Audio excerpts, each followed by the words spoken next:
Voilà les amis, je ne sais pas ce que je vais faire de ces images, mais c'est un truc que je voulais essayer depuis quelques temps. En fait, j'ai envie de lire ce bouquin depuis très longtemps.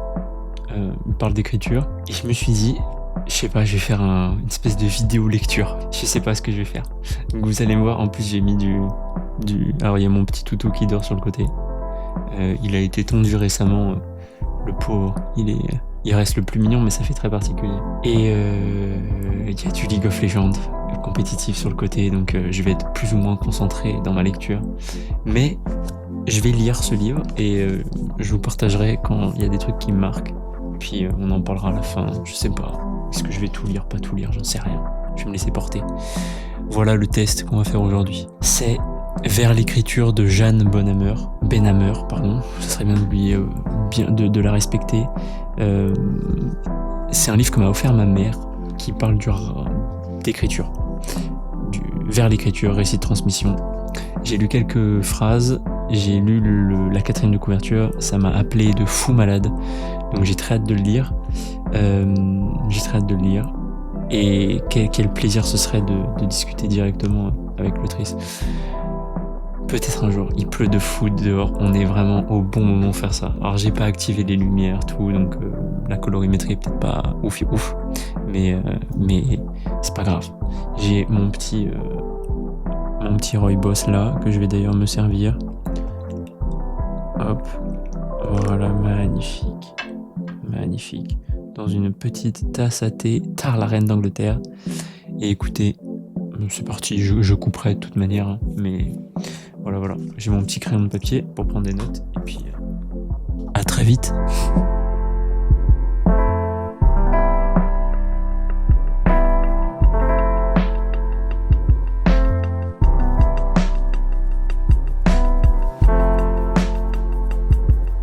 Permettez-moi de rester dans ma position confortable. Il y a énormément de passages hyper touchants dans ce livre. J'en ai lu que 20 pages. Mais tout de suite, je le range dans une catégorie de livres que il y a certaines phrases, j'aurais moi-même aimé les écrire. Et je vous en partage une parce que je le porte beaucoup avec moi et je fais tout ce qui est en mon pouvoir pour le partager le plus aux auteurs. Il faut aussi renoncer à être celui qui lit par-dessus sa propre épaule, censure son propre texte alors qu'il est en train de s'écrire. Je crois qu'il n'y a pas pire censeur que soi-même. Et ça part d'un désir qu'on peut penser légitime. On veut que ce soit mieux tout de suite sans se rendre compte que par là même on nie déjà ce qui est en train de s'écrire. Ce fameux mieux est lié au regard supposé d'autrui ou de celui qu'on a intégré à l'intérieur de soi au fur et à mesure de nos études, de nos lectures ou d'injonctions qui n'ont pas manqué. On a tellement intégré tout cela, on finit par croire que c'est notre propre désir. Ça porte exactement tout ce que je pense de à quel point l'environnement et tout ce qu'on connaît, etc., nous contraint quelque part parfois très loin de ce qu'on a envie d'être. Voilà, c'est magnifique. Et après, elle parle beaucoup de l'écriture comme étant une découverte vers ce qu'on ignore. Je suis tout à fait d'accord et j'ai très hâte de continuer justement à découvrir où l'a mené l'écriture de ce texte. Allez, j'y retourne.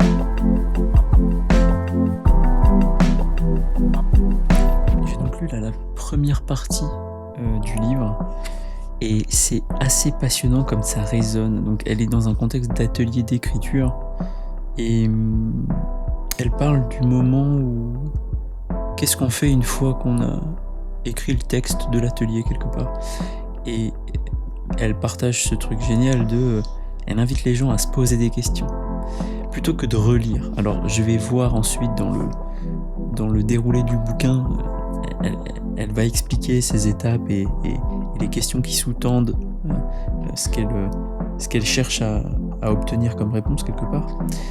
Mais j'ai trouvé ça passionnant que les questions soient au centre, parce que c'est exactement comme ça que je vois le rapport à l'écriture, c'est-à-dire quelque chose de très questionnant sur soi, et donc le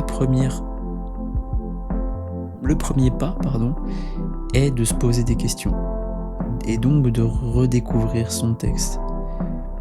Et tu vois, il y a écrit « Après l'écriture, je pose donc les questions. Après chacune des questions, dans le silence fertile de l'atelier, chacun est amené à relire son écrit pour lui-même en le considérant du point de vue qu'ouvre la question.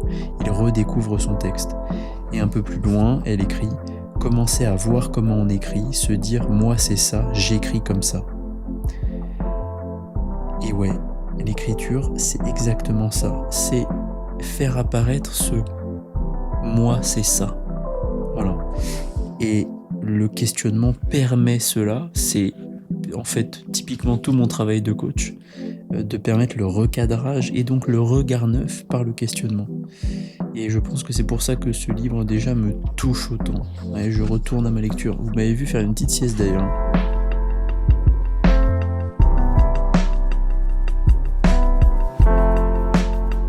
Je dois vous partager, c'est quand même dingue parce que le premier type d'exercice qu'elle partage, c'est d'écrire sur ce qui a déjà été écrit. Donc elle prend des journaux et elle invite les gens à écrire sur les journaux. Alors j'ai pas fini, donc pour l'instant je suis peut-être hérétique dans ma manière de raconter ce qu'elle veut dire, mais je viens d'avoir une réalisation là, c'est que je suis moi-même en train de prendre des notes sur son livre. Quelque part, je boucle la boucle. Voilà, je suis en train de participer à cet atelier d'écriture grandeur nature. C'est dingue, c'est dingue. C'est vrai que ça a quelque chose de très libérateur. Elle en parle comme le fait de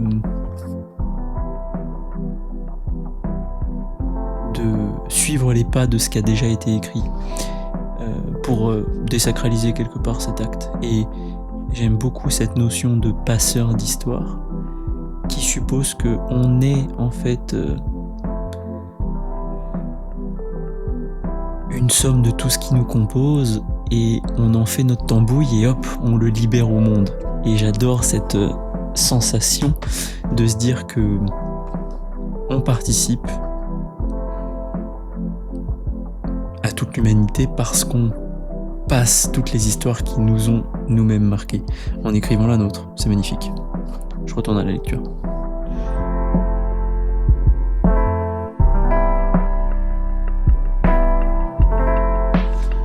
Vous savez ce que je trouve magnifique dans ce livre, c'est que elle porte tout à fait l'aspect partage et les autres.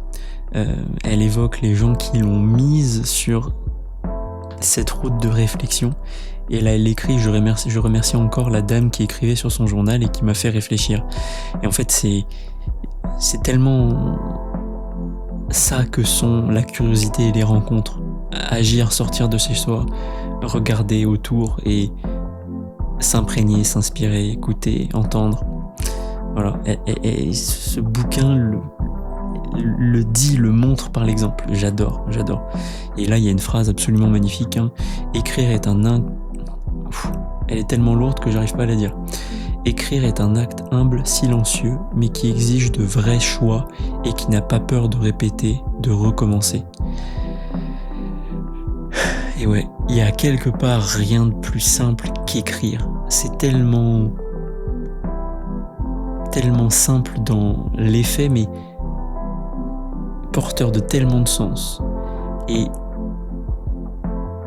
c'est ce mix de tout ça qui fait que il y a une vraie unicité aussi à la fin. Ah, j'adore ce livre, j'y retourne.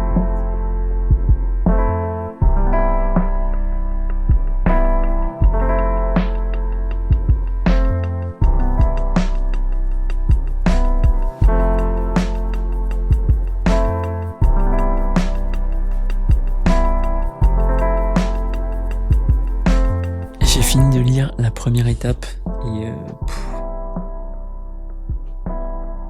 c'est magnifique. Il y a vraiment des phrases absolument magnifiques comme celle-là. Je crois qu'on avance toujours en prenant des risques avec soi-même. C'est magnifique. Et elle conclut en disant « Écrire élargi, écrire approfondi, écrire me rend mieux vivante. Si je n'étais pas convaincue que cette voie est ouverte à tous, je ne me serais jamais intéressée à l'atelier d'écriture, je n'écrirais pas ce livre. » Ouais, c'est ouvert à tous, c'est clair et net. J'en suis convaincu de plus en plus chaque jour. C'est magnifique. Je vais continuer. Ouais. Je sais pas où je vais avec cet enregistrement, mais quelque part, pourquoi pas. Je suis en lâcher prise.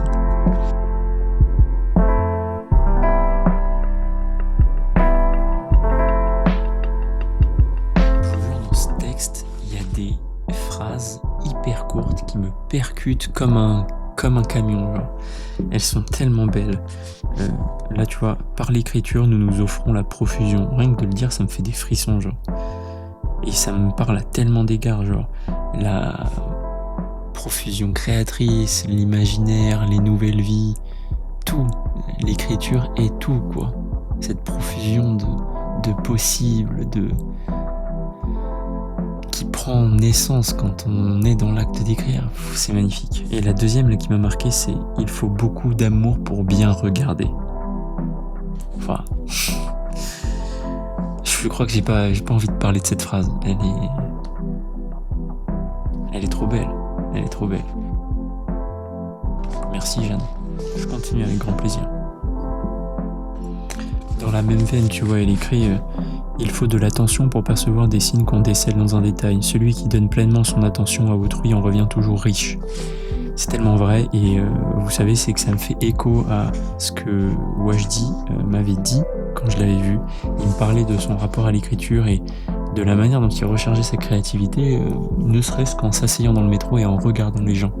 Et il disait personne ne le fait, et pourtant là-dedans se cache peut-être tout ce que l'humanité porte, en fait. Il n'y a rien de plus réel que la vraie vie des gens, quoi. Et cette phrase, celui qui donne pleinement son attention à autrui en revient toujours riche. Portons attention aux détails, à tout ce que les gens nous amènent, etc. C'est passionnant, c'est passionnant.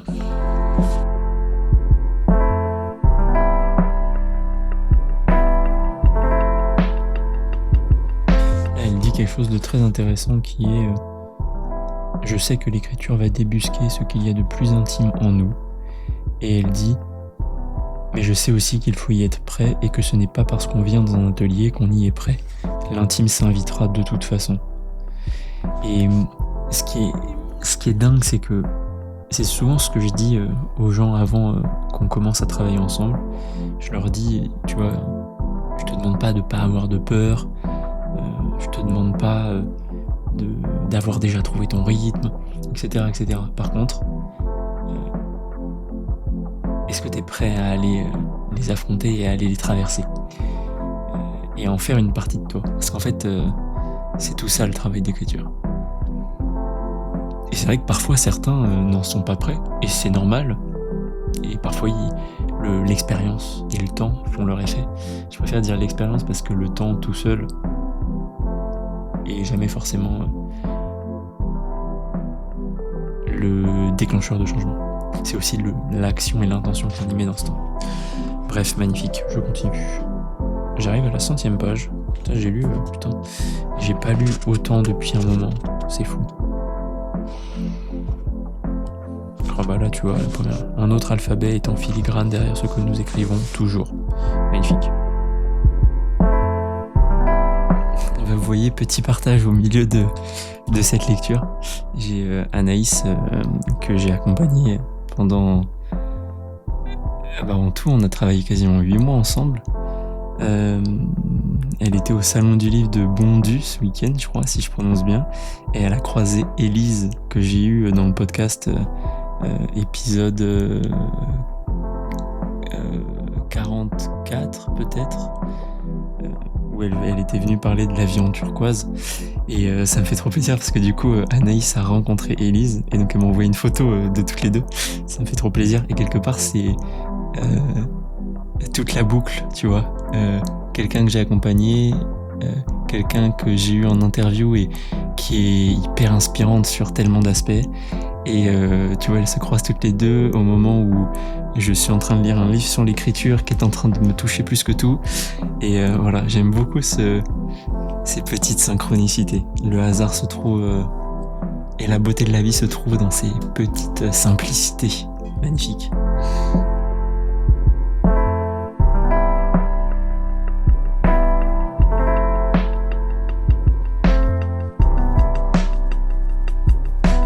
Magnifique passage que je me sens obligé de vous lire dans les moindres mots.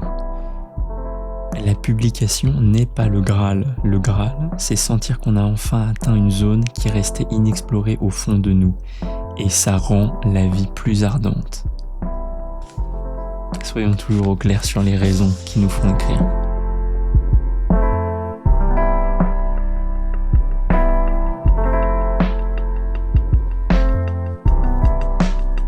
J'adore cette phrase. Tout est possible, l'imaginaire ne s'encombre pas de morale, on s'aventure. C'est extrêmement intéressant. Et puis philosophiquement aussi, vient les questions, est-ce qu'on peut tout écrire ? J'ai du mal avec cette question. Des exemples récents que je citerai pas là montrent que tout écrire peut être bizarre, si ce n'est dangereux, et peut-être même d'autres mots. Par contre, dans un point de vue beaucoup plus intéressant et personnel, effectivement, je me rends compte qu'en explorant des pans entiers de certaines réflexions, je pense à ma trilogie de Carnoat qui adresse la différence et tout le spectre sur lequel on peut se situer vis-à-vis de ce rapport à la différence, que certains de mes personnages tiennent des positions que jamais je n'oserais tenir dans la vraie vie. Et c'est assez intéressant quand même d'explorer ces contrées-là, quelque part pour savoir exactement ce que tu ne veux pas dans la vraie vie. Et ça permet de mettre des mots sur tout ça. C'est très intéressant quand même. Et puis ça permet de se soulager aussi, je pense. En tout cas, moi, ça me fait du bien de pouvoir mettre des mots là-dessus. Ça me permet de réfléchir, ça me permet d'argumenter avec moi-même, comme s'il y avait deux Sam qui se parlaient, quoi. Voilà, bon allez, j'attaque la dernière partie du bouquin. Il me reste une vingtaine de pages, une trentaine de pages. C'est marrant, je parle de différence, et là elle cite Lacan en disant de la répétition naît la différence.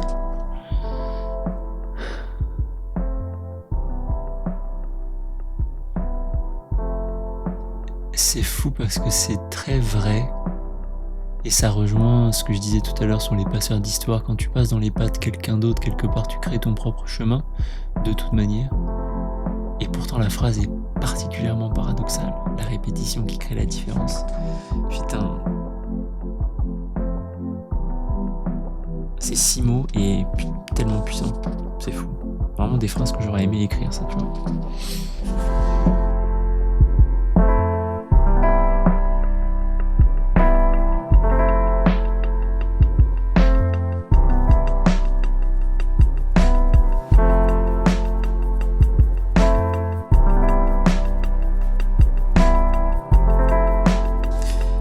Parce qu'elle boucle sur une notion qui me parle beaucoup, que l'émotion crée le mouvement. Et elle dit... elle parle de la place de l'émotion dans l'écriture. Et elle dit l'émotion, elle est bonne à vivre si elle joue son vrai rôle, celui de nous mettre au mouvement. C'est l'étymologie qui nous l'apprend. Je crois que c'est emovere, l'étymologie. Et c'est magnifique, c'est magnifique. Je suis très très touché par ce livre. Je finis, il me reste quelques pages et je fais un brief rapide.